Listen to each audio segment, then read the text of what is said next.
തനിച്ചിരിക്കുമ്പോഴാണ് പലപ്പോഴും നമ്മൾ നമ്മളെക്കുറിച്ച് ചിന്തിക്കുന്നത്. ജീവിതമാകുന്ന പുസ്തകത്തിലെ പല അധ്യായങ്ങളും കടന്നുപോയി.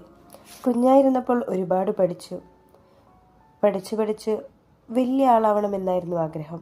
പക്ഷേ എവിടെയും എത്തിയില്ല. ജീവിതത്തിൽ ഒരുപാട് ആഗ്രഹങ്ങൾ മനസ്സിലൊതുക്കി പുതിയൊരു ജീവിതത്തിലേക്ക് കടന്നു. ജീവിതത്തിൽ സന്തോഷം മാത്രം നിറയട്ടെ എന്ന് ആഗ്രഹിച്ചു. അതിനിടയിൽ ഈ സന്തോഷങ്ങൾക്ക് നിറം പകരാൻ ഞങ്ങൾക്കിടയിൽ പുതിയൊരു അതിഥിയും കൂടി വന്നു. ഇനി ഇങ്ങനെ പോയാൽ പോരാ.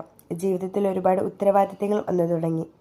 നേരിൽ കണ്ട ഹസ്ബൻഡിനെ പിന്നീട് ഫോണിലായി, പ്രവാസിയായി, ഞാനും കുഞ്ഞും മാത്രമായി. വീട്ടിലിരുന്ന് തന്നെ ഉയർന്ന വരുമാനം കണ്ടെത്തണം എന്നുള്ള ആഗ്രഹം വന്നു തുടങ്ങി. അങ്ങനെയാണ് നവാവൻ അക്കാദമിയുടെ കീഴിൽ സ്റ്റൈലിഷ് ആർട്ട് കോഴ്സിലേക്ക് അഡ്മിഷൻ എടുത്തത്. 3 മാസത്തെ കോഴ്സാണ് സ്റ്റൈലിഷ് ആർട്ട്. 3 മാസം കൊണ്ട് 30ഓളം ക്രാഫ്റ്റ് വർക്കുകൾ പഠിച്ചിറങ്ങാം. Chocolate bouquet, chocolate tower, hamper setting, ladies and gents wallet making, photo chocolate making, hair clip making, hair bow making, trending shirt box and gift box making, frame work, ring album, save the date, photo നെസിൽ making, photo joining എന്നിങ്ങനെ 30ഓളം trending craft വർക്കുകൾ. സർട്ടിഫിക്കറ്റോട് കൂടിയ കോഴ്സാണ് stylish art. പ്രായമോ വിദ്യാഭ്യാസ യോഗ്യതയോ മുൻഗണനയിൽ എടുക്കാതെ ഈ കോഴ്സിലേക്ക് അഡ്മിഷൻ ആരംഭിച്ചു കഴിഞ്ഞു. ഇനി വീട്ടിലിരുന്ന് തന്നെ എന്റെ പോലെ വീട്ടിലിരുന്നു കൊണ്ട് ഉയർന്ന വരുമാനം കണ്ടെത്താൻ ഓരോ സ്ത്രീകൾക്കും സാധിക്കട്ടെ. ഇപ്പോൾ തന്നെ അഡ്മിഷൻ ഉറപ്പാക്കൂ.